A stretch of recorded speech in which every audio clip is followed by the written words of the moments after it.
महीने की 11 तारीख को सुबह नागफनी थाना क्षेत्र के अंतर्गत एक घटना हुई थी, जिसके साथ वो 2018-19 से संपर्क में थी। और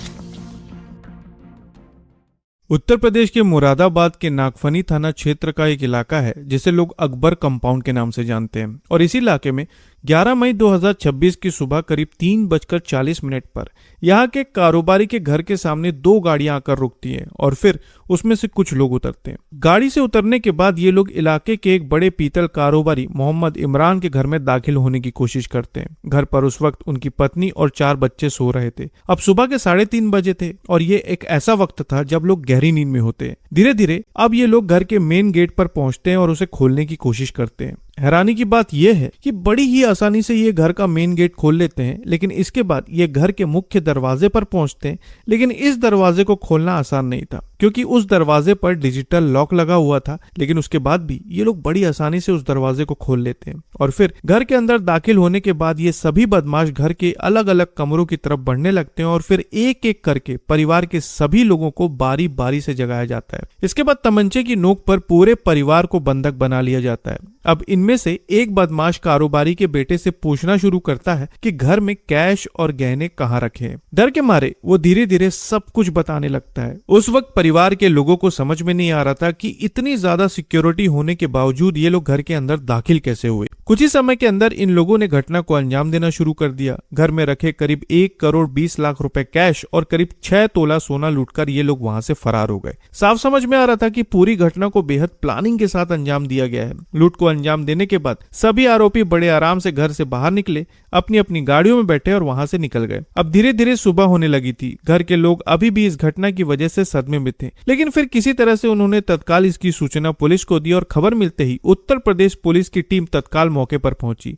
नागफनी थाना पुलिस और वरिष्ठ अधिकारी तुरंत जांच में जुट गए। अब जब घटनास्थल की जांच शुरू हुई तो पुलिस की सबसे पहली नजर घर के मेन एंट्री पॉइंट पर गई और यहां आकर पूरा मामला उलझ गया। बड़ी बात यह थी कि घर में कहीं पर भी फोर्स एंट्री के कोई निशान नहीं थे, कोई ताला टूटा हुआ नहीं था, कोई खिड़की नहीं तोड़ी गई थी और सबसे बड़ी बात यह थी कि मेन डोर पर डिजिटल लॉक लगा हुआ था, जिसे सबसे ज्यादा सुरक्षित माना जाता है। लेकिन चोर इसे भी बड़ी आसानी से पार करके घर के अंदर दाखिल हो गए थे, जो अपने आप में हैरानी की बात थी। और यही वो पॉइंट था जहां से पुलिस को शक होने लगा कि इस वारदात में घर के अंदर का कोई व्यक्ति शामिल है, क्योंकि बिना जानकारी के इतनी आसानी से डिजिटल लॉक पार करना लगभग नामुमकिन था। अब इसके बाद पुलिस परिवार के हर सदस्य से पूछताछ शुरू करती है। एक एक व्यक्ति से अलग अलग सवाल किए जाने लगते हैं, क्योंकि पुलिस ये समझने की कोशिश कर रही थी कि आखिर घर की इतनी अंदरूनी जानकारी बदमाशों तक पहुंची कैसे। अब जैसे जैसे जांच आगे बढ़ी, पुलिस की जांच कारोबारी की 21 साल की बेटी अरीबा तक पहुंचने लगी। शुरुआत में उससे नॉर्मल सवाल पूछे गए, लेकिन आगे के कुछ सवालों पर अरीबा कुछ ऐसी बातें बताने लगी जिससे पुलिस को उस पर शक होने लगा, क्योंकि उसके कई जवाब बेहद ज्यादा उलझे हुए थे। अब इसके बाद पुलिस सीसीटीवी फुटेज खंगालना शुरू करती है। इलेक्ट्रॉनिक सर्वेलांस और अन्य तकनीकी जांच की मदद ली जाती है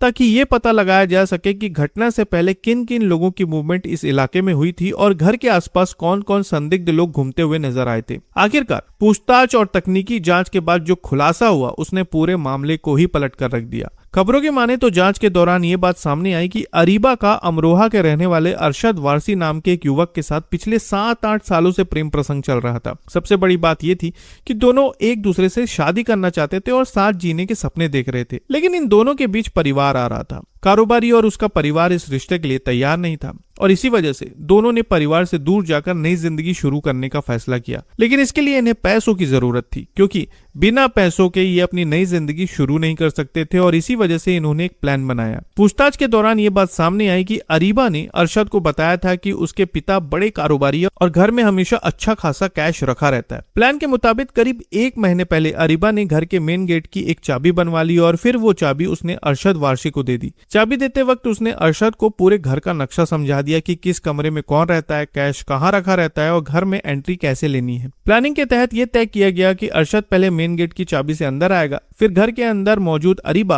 अंदर लगे बटन को दबाकर बाकी डिजिटल लॉक खोल देगी ताकि बाकी लोग भी आसानी से अंदर दाखिल हो सके। अब जब सब कुछ तय हो गया तब अरशद ने घटना से पहले कई बार घर की रेकी की ताकि उससे कोई भूल चूक न हो और फिर घटना को अंजाम देने की तारीख तय हुई 11 मई। 11 मई की सुबह 3:40 पर अरशद अपने साथियों के साथ कारोबारी के घर पहुंचा। उसने बड़ी आसानी से चाबी से मेन गेट खोला और अंदर दाखिल हो गया। इसके बाद अरीबा ने घर के अंदर बटन दबाकर बाकी डिजिटल लॉक खोल दिए। फिर सभी आरोपी आसानी से घर के अंदर पहुंच गए और तमंचे की नोक पर पूरे परिवार को बंधक बनाकर करोड़ों रुपए की लूट को अंजाम देकर वहां से फरार हो गए। खबरों की माने तो इस खुलासे के बाद पुलिस ने अरीबा, उसके बॉयफ्रेंड अरशद वासी और उनके बाकी साथियों को गिरफ्तार कर लिया है। पुलिस ने उनके पास से 47,24,000 रुपए कैश, अवैध हथियार और 2 कार बरामद की है। वहीं इस वारदात में शामिल 3 अन्य आरोपी की तलाश जारी है। इस पूरी घटना में बड़ी बात यह है कि अरीबा ने बिना कुछ सोचे समझे एक ऐसे जुर्म को अंजाम दिया जिसकी वजह से अब उसे एक लंबी जेल यात्रा करनी पड़ सकती है। वैसे इस घटना पर आप क्या कहना चाहेंगे कमेंट में जरूर बताएं और आगे की नई क्राइम स्टोरीज के लिए चैनल को सब्सक्राइब करना ना भूलें। फिर मिलेंगे साथियों एक और नई खबर के साथ, तब तक के लिए आपका बहुत बहुत धन्यवाद।